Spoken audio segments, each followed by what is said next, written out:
Hi, everybody.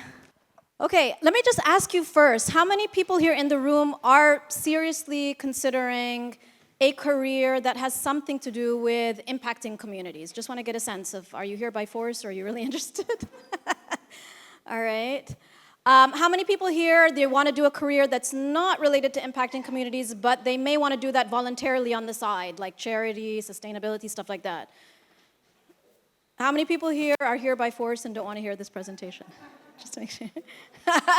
Okay. All right. So community psychology is one of the master's degrees programs at AUC that really does focus on trying to make an impact or change. When people talk about psychology, they often think of the psychologist who helps people with problems, like you have depression, you go to the psychologist, they help you with support.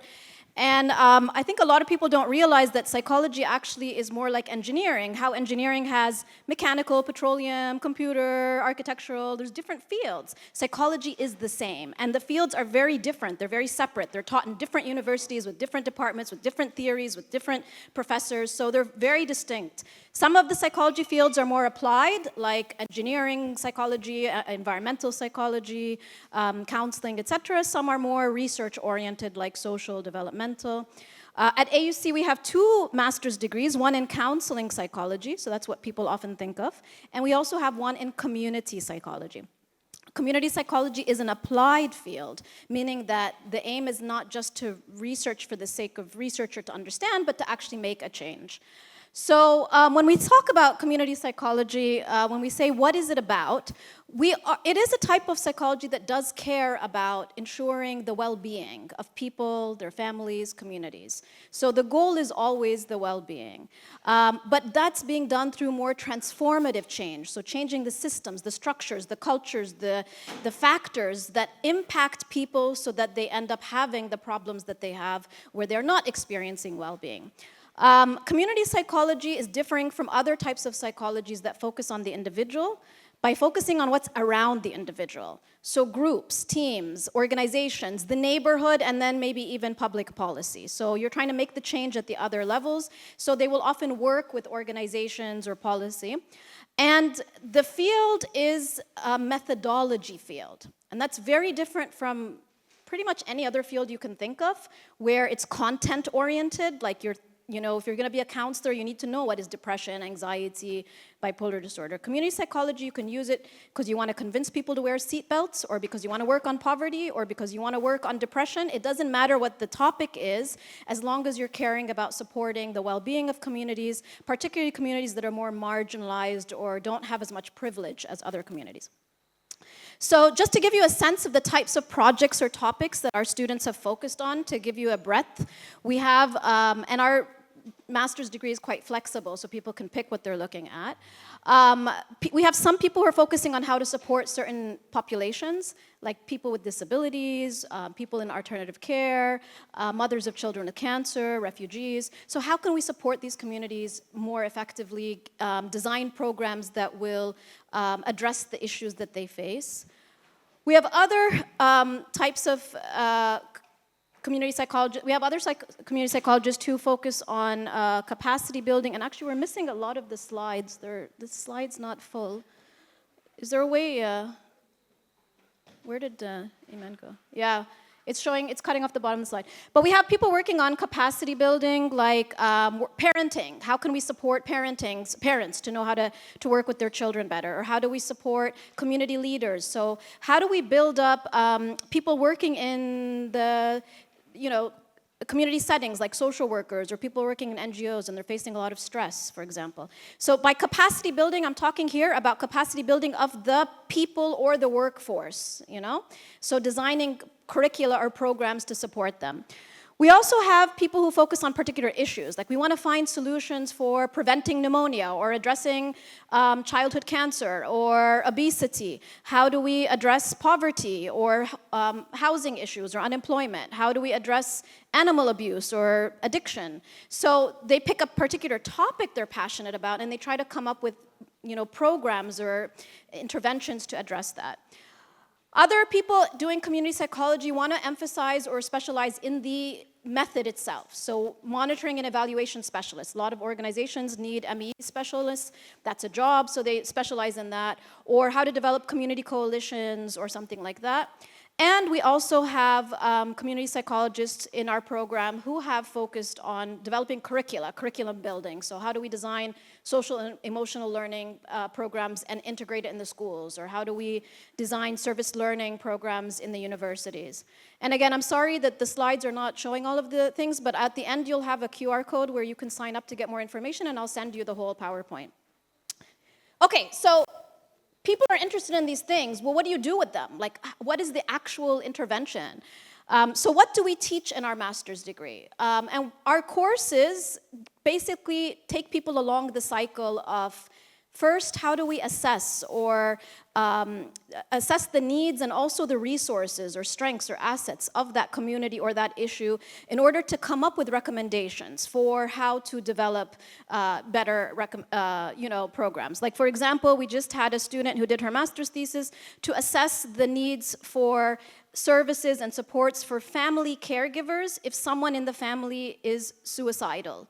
Because all of the attention is on the person who is facing suicide. What about the family members? So can we think about what resources they need? Then the next step is, how do you take that needs assessment or that data along with your theory, along with your evidence or methodology, and develop the program, develop the intervention. And then the next step is to implement it. So sometimes they work on implementing these types of programs. We also have community psychology. Then we teach them, while we're implementing programs, how do we work with the groups that we're working with to build their capacity? You know, it's not a matter that we come into the situation, we tell you what to do, now you have a program, now we leave, and now you're stuck every time you need help developing a program, you don't know how to do it. So the capacity building is very important as part of the process, and that distinguishes us from other fields that are very kind of executive, top-down, we'll tell you what to do and we leave. And then we, of course, evaluation is a big one, and any organization who's doing any program who needs funding has to evaluate to show that their services have an outcome or have an impact. So we teach a whole course in evaluation, and then we, of course, talk about sustainability and scaling up. And throughout all of this, there's a big emphasis on cultural sensitivity, being sensitive to the local culture. And we also teach a course in consultation. So how can you be a consultant on all of that? How do you write your bio? How do you present yourself publicly? How do you negotiate a contract? So it's very practical. In terms of interventions, like what kinds of interventions, as I mentioned, it could be something like there's a problem you want to address, like the issues that we talked about.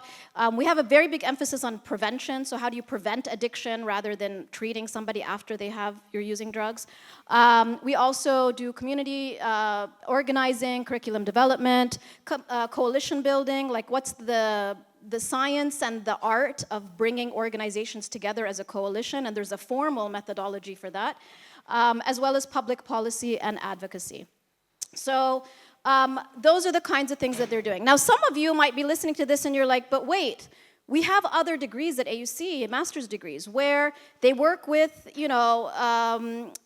public policy, or they work with economic issues like poverty and housing, or they work with refugees. So what is the difference between our program and the other programs? And it's really the heart of the values of the field, the way we operate in the field. So we really focus on psychological issues and frameworks. Like if you're dealing with housing, it's not just a matter of taking a bunch of people living in ashwaiyat or informal settlements and then just putting them in a block. We have to understand how is that going to affect their family networks, their social networks, their career, the other psychological issues, the sense of community. So we have that psychological layer, plus we have a lot of psychological theories on how to change behavior and address things. So we are coming from that perspective. We work at diverse ecological levels. Many of the others, like the political science and the economics programs, they work more at the macro level with policy, the migration refugee studies program, also more macro level. But we work sometimes in schools or in organizations or in local areas, or churches, for example. We have a very big emphasis on social justice and human rights. So a lot of the ways we look at things are looking at that. And because of that, the field is very much focused on community empowerment and participation. So it's not very likely that you will develop a program for, let's say, a youth development program. You wouldn't come and design your youth development program and then administer it. You would have youth with you on the table designing it with you. But the idea that you as an expert are going to come and impose your programs on other people is something that we really frown upon. And because we want to empower people and organizations, right? So we want them to have the capacity, like I said before. We also take a very strength-based approaches. The majority of programs out there that are trying to address issues are saying, what's the problem and how can we fix it? And community psychology, one of the main questions is what is working and what are exceptions to the problem and how can we build on that? So it's a very strength-oriented field, and that also makes it easier when you're working with communities because you're not kind of looking down at them, oh, you poor people, you don't know, you don't know this and I'm going to teach you the problems you have. But you're really looking at the strengths that they have, which kind of supports their sense of empowerment, right? And again, as I said before, capacity building, and the field is very empirically driven. There's nothing we do that we don't have data or evidence for. And this is also, like people say like, oh, I want to help parents who have children with cancer, or I want to convince people not to use drugs or quit smoking, right? A lot of people have these ideas of what works, I'll scare them not to use drugs. Well, scaring people doesn't work. We know that because we have the evidence, right? So we do look at the evidence behind it from our project, but as well as from around. Okay, so what makes our program unique in terms of community, in terms of the master's degree at AUC? It's really hard to see. I wish I had a screen in front of me. But it is a very experiential, hands-on training program. So if you are more interested in like theory and discussing things and academic stuff, it's probably not the right program for you. This program has the highest percentage of experiential work than any other master's program at AUC. And that includes practically every course has projects where you're in the streets or interviewing people or doing a project in real life. And then we have a final year internship, 15 to 20 hours a week for the entire academic year. So you're really getting that practical experience. It is a very hands-on training program. We also are very flexible in our program. You saw the list of topics people are interested in. Many of them, none of the professors are interested in. It's not our area. But we tailor it for you. So you can do your projects in the courses, your thesis, your internship. Like a lot of students now are interested in social entrepreneurship. So they're working with social enterprises to support these social enterprises.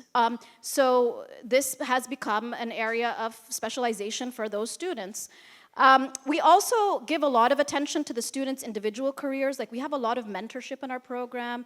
It's really not the type of program where you can be invisible or like come to class, leave class, you're done, you get your grade. You really have professors and your classmates are very supportive. And I'll just say I attended a master's thesis defense just a few weeks ago, and there were like 10 or 11 community psychology students who had graduated years ago came and attended. That's how close the field is. So you really have a sense of community, and that's really helpful when you graduate, because then you're not like navigating the field alone. You have these other people around you that can support you, and that's not accidental. This is intentional in the way we deliver our programs to try to build up that sense of community. So just as a final note, to give you some examples of where people work after they graduate. So these are real examples, this is not theoretical. So you get a sense of where people can actually get jobs.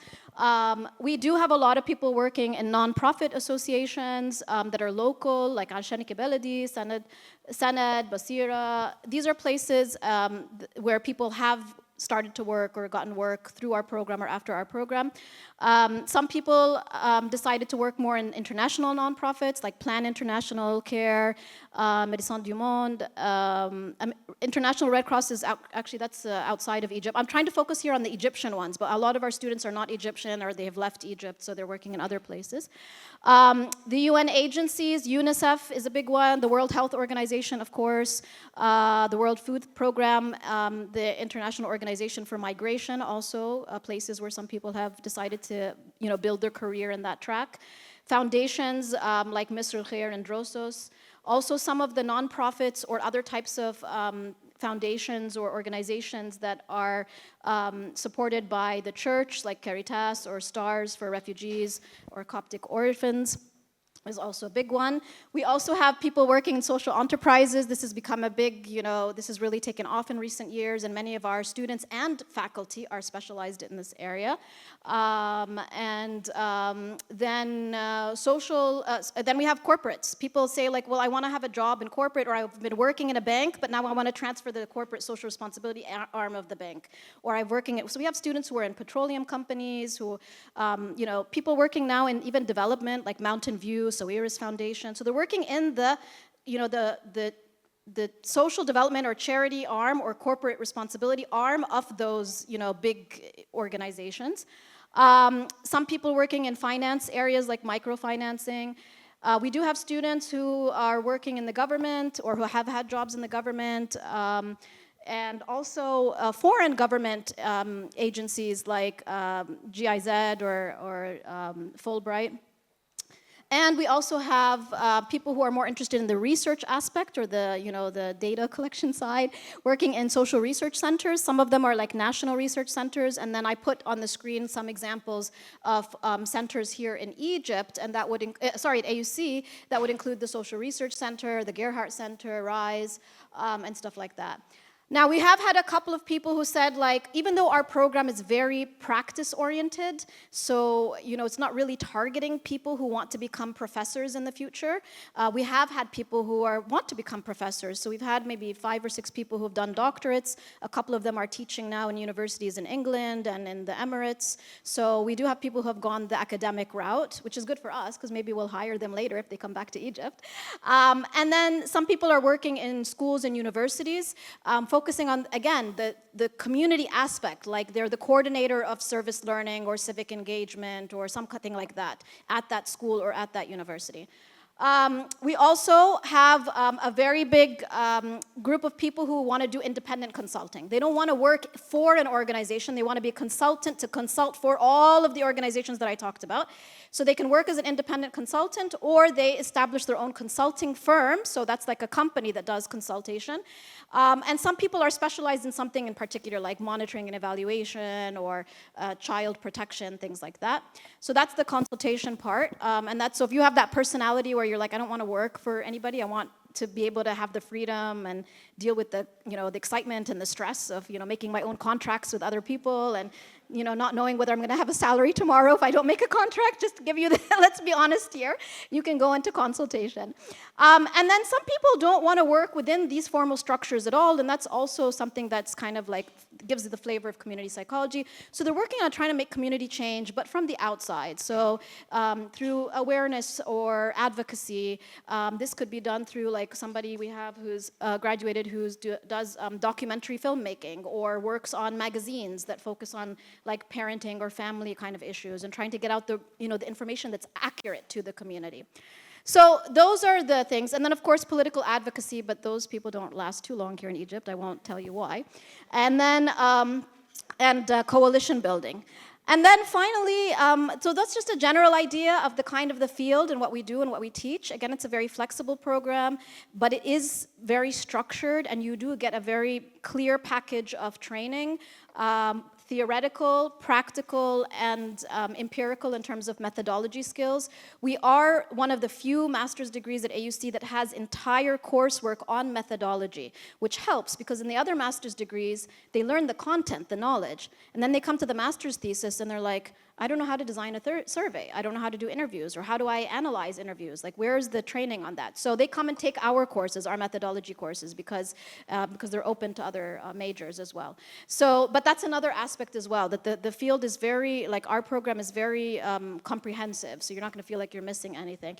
And if you wanna specialize in something in particular, we have an elective. So you wanna start your own NGO, like a couple of our students have their own. They are the director or executive director of their own nonprofit organization. So they may take a course in, administration of nonprofits, for example, or somebody who wants to work with youth might take a course, or education might take a course in the Department of Education. So that kind of thing. So that's a general overview. I hope you found it helpful, and if you are interested, please use the QR code or send or go to the website tinyurl.com CommPsyInfo, COMMPSY info, and I will send you the PowerPoint, some links to resources, information on our program, and also we have flyers on the program here if you want to know. And where are they? Where would they tell them to go? Outside? Is it on the table outside? Oh, it's on the table outside at the registration. Thank you very much for your attention. I think I'm exactly on time, so I don't. Sure.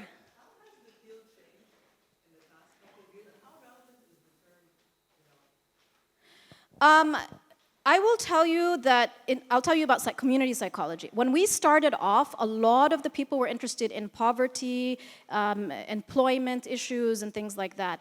Over the years, we've had more and more students interested in more mental health issues, so more like addiction, suicide, depression. But we've also had a lot more students interested in like policy building, like changing policies of organizations and things like that. The field community development has historically in Egypt claimed to be more empowerment oriented and participatory, but the reality is that's not what happens on the ground, either because people don't have the time for it, or they don't really believe it, or the funding streams are really pushing them to do things that don't match the participatory approach. But we are really trying to resist that in our program, and we have the we take the theories on empowerment. It's not just a catchword. We know what it is by the time you take the program. You know what it is. How does it look like? And we integrate empowerment and participation through all of our courses, so it's not something that is theoretical. So I think that's something that's also, when we talk about community development in the 1970s or 80s, there was more empowerment and much more participation. And now it's become very mechanical in many ways. That's just like delivering things or policies, or and a lot of that again is affected from the outside. And that's why there's a lot of rumors about development, like they have the foreign agenda, and they don't really understand Egyptian, because it does deviate from that. That's a generalization. Of course, there are pockets and organizations who have managed to keep that participatory approach alive, but I will just tell you that that's some of the things that I've seen. I don't know. Yeah.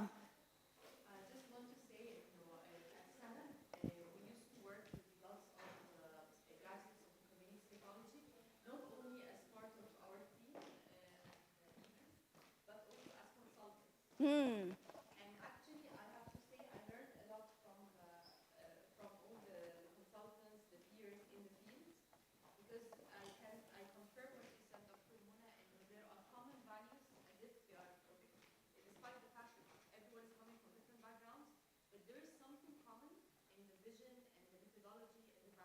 Mm. Thank you.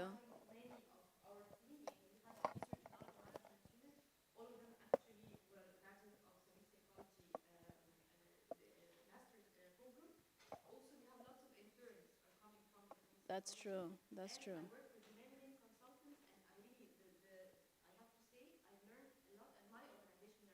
Mm. Thank you. Thank you so much. Thank you. Thank you. You must also be doing a great job in your organization to manage to keep pulling people in. Let's keep that also on the table, right? Thank you so much, Dr. Mona. Thank you for your time. Thank you.